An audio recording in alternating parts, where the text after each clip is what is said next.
We're starting scary and descending straight into hell. Number 6. Alessandro Nesta. Italy, one of the most stacked defenses in World Cup history, rolls into the 2006 tournament with Alessandro Nesta as the anchor of the back line. Against the Czech Republic in the group stage, Nesta goes to stretch for a routine challenge and something in his groin just tears. Not a dramatic collapse, no scream, no blood, just a quiet, internal nope, followed by him hobbling off like he stepped on a Lego in the dark. Here's the thing about groin tears. They're sneaky. There's no gore, no snapped bone sticking out for the cameras, but they're brutal because they basically end a player's tournament on the spot. The tissue connecting the inner thigh to the pelvis tears, sometimes only partially, but enough that any explosive movement sends a jolt of pain shooting through the hip, like someone yanked a rubber band way past its limit and let it snap back into the bone. Nesta was done. Tournament over before the knockout stage even started. Number 5. Bryan Robson. England goes into the 1986 World Cup with Bryan Robson as their captain and creative engine. Robson is the guy who runs the midfield, the heartbeat of the team, except his shoulder has a tendency to pop out of its socket like a poorly assembled IKEA shelf. He dislocated it before multiple times, and every time it happened, it was the same horror show. Against Morocco in the group stage, it happens again. Robson goes up for a challenge and lands awkwardly. His shoulder just dislocates right there on the pitch. Now imagine being a teammate running over to help, and you look down and the guy's arm is just wrong. The physios rush on, and in front of millions of people watching live, they basically grab his arm and yank it back into the socket. Robson's World Cup ended with a shoulder that was basically held together by hope and strapping tape, and he'd go on to dislocate that same shoulder repeatedly throughout his career, because apparently once your shoulder learns it can leave the building, it never really forgets the way out. Number 4. Pelé. Now we go back further to 1962, and to the man widely considered the greatest player to ever live. Brazil is the defending World Cup champion.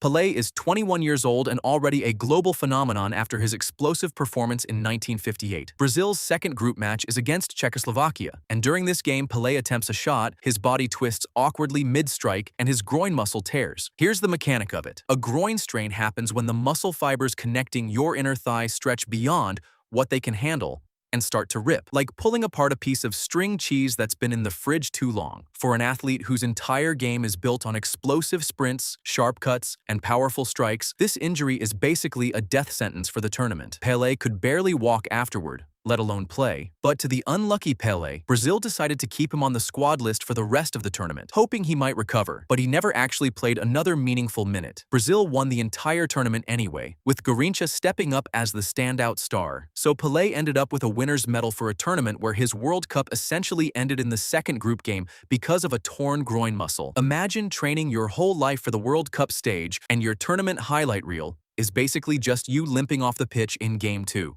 Number 3. The Battle of Bern. Okay, now we're getting into genuinely deranged territory. The 1954 World Cup quarterfinal between Hungary and Brazil has gone down in history with a nickname that should tell you everything: the Battle of Bern. This wasn't really a football match anymore by the end. Hungary, the mighty Magyars, were the best team in the world at the time. Brazil, desperate and frustrated as the game slipped away from them, started resorting to increasingly violent tackles. We're talking studs-up challenges, players being scythed down mid-sprint, elbows flying near faces. The referee ended up sending off 3 players total across both teams, which even by the brutal standards of 1950s football was a lot. Hungarian player Josef Bosic and Brazilian player Nilton Santos literally started throwing punches at each other on the pitch, and both got sent off for fighting. But here's the part that takes it from violent game to actual war crime energy. After the final whistle, the violence didn't stop. Players from both teams continued brawling in the dressing room area, and at least one account describing a player being struck with a broken bottle. Hungarian officials and players ended up with cuts, bruises, and one report describes a Brazilian player needing stitches after that. Hungary won the match 4-2,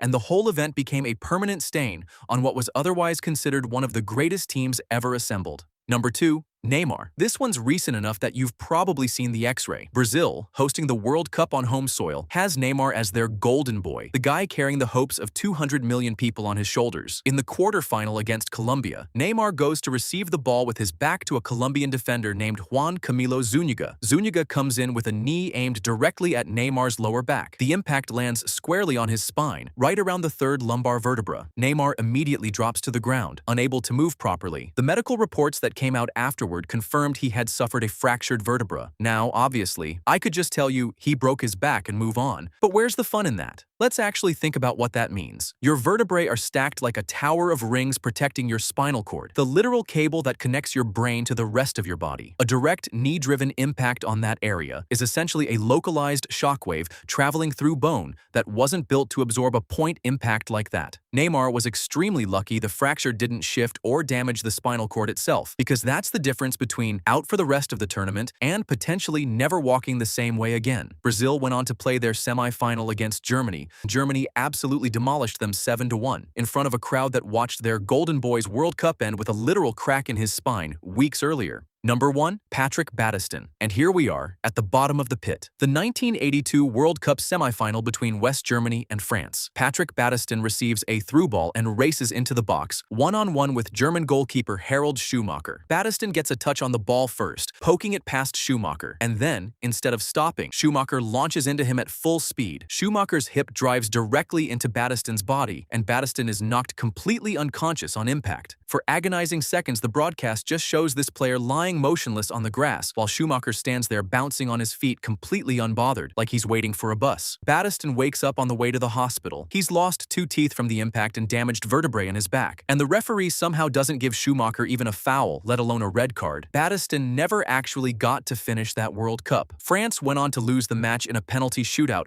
after one of the most dramatic semifinals ever played. Decades later, Schumacher would eventually apologize, but in the moment, the image of Battiston lying motionless on that pitch in Seville became one of the most chilling snapshots in World Cup history.